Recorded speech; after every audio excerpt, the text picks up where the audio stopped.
这绝对是最有安全感的庇护所。男人为了躲避森林里的豺狼虎豹，不仅在地下挖出几平米的基坑，竟然还完美的伪装在2棵大树中间。尽管这里条件艰苦了一些，但保准一走一过没人能发现。这是喜欢露营的奥利，只要有空就会来到山里居住，顺便锻炼自己的求生本领。由于山里的豺狼虎豹比较多，考虑到安全性的问题，他准备在地下安家落户。在把2个狗子给安排好以后，他找了一块普通的斜坡，准备在这里打造庇护所。首先要做的就是规划出大概的区域，然后开始用铲子刨地。好在这里的土质比较松软，让他省去了很多体力。铲子在他的操纵下，精准地凿着每一片泥土，内部也逐渐形成了一个长方形。奥利在规划出房间的布局以后，紧接着就是开始沉浸式的刨土。不一会的功夫，不大不小的土炕形成，紧接着又在墙壁上凿出来个凹槽，不用说也知道是个灶台口。既然是在这里长久居住下去，还要打通与上方连接的烟囱口。为了更好的进行穿透，他截了一根比较精壮的原木，再将其给削尖以后方便贯穿。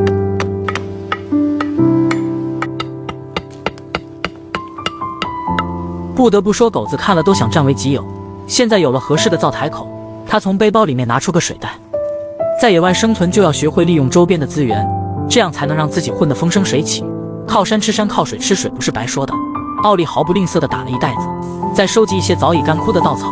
这些都是打造庇护所最佳的材料。只要将其混着泥土搅拌在一起，就能得到野外最强混凝土，用来搭建烟囱再合适不过了，保准不会有一氧化碳中毒的风险。再将其给密封好以后，奥利点燃干柴烈火给灶台进行烘干，随着烟囱冒出一缕袅袅炊烟，森林里也有了一丝烟火气息。周边的小可爱都被吸引了过来，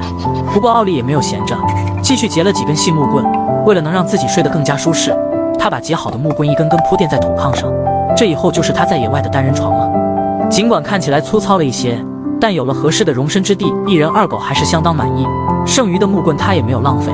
继续用线绳一根根给串联在一起，顺手给自己做个简易的小餐桌。最近开学了，每天都要帮我晚下班的表姐接孩子，忙得不行，搞得我更新频率都要变低了。还好之前我朋友找保姆找了很久，他告诉我对比好几个平台，还是58同城找保姆更省心，超多优质阿姨可以选，肯定能找到合适的。要是不满意还能随心退换，超放心。而且新房交房开荒保洁都推荐58，从开荒到入住一条龙服务超省心，事事可成58同城。随后找个安静的角落，规划好大概的轮廓，把桌板给固定牢靠，这样生活做饭也会方便很多。为了能更早的住上新家，搭建屋顶是当下要做的事。他在测量好合适的长度后，特意找来一些比较粗壮的原木，这些都是搭建庇护所的最佳建材，为此这都要好好规划一番。有了这些原木给屋顶做支撑，安全感这一块妥妥5颗星。他把已经蜕皮的原木分别给镇压在庇护所一圈，使得四周的边角更加夯实，这样就可以一根根对接上去，铺垫成一个平面屋顶。这种屋顶不但可以节省很多材料，而且搭建过程也相当简单，很快就将其给找得平平整整。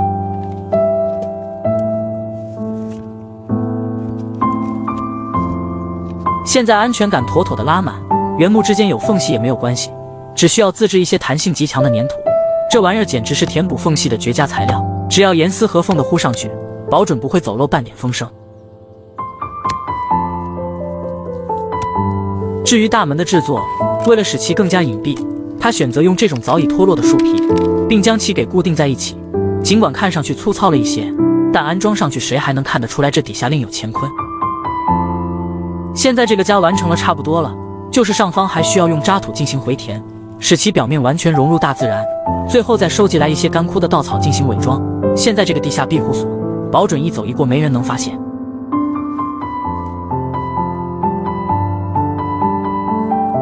随着夜幕降临在整个大地，天色也已经慢慢黑了下来。奥利劈砍了一些木材，好为今晚的取暖做好献身工作。老样子先点燃干柴烈火，忙碌了一天也该到了喜闻乐见的时刻。只见他先给自己烧上生命的源泉，然后把2块鸡胸肉搞里头，再配合上今晚的主食大米饭，这都是2个狗子今天的晚饭。看他们吃的狼吞虎咽，奥利单独给自己开了小灶。这就是野外生活的一整天，虽然生活过得拮据了一点，但这种方式奥利非常享受。人生是各种各样体验的叠加，只要你想，你就可以做一些看似毫无意义的事，比如说发呆看日出数星星，像奥利这样开心的度过每一天，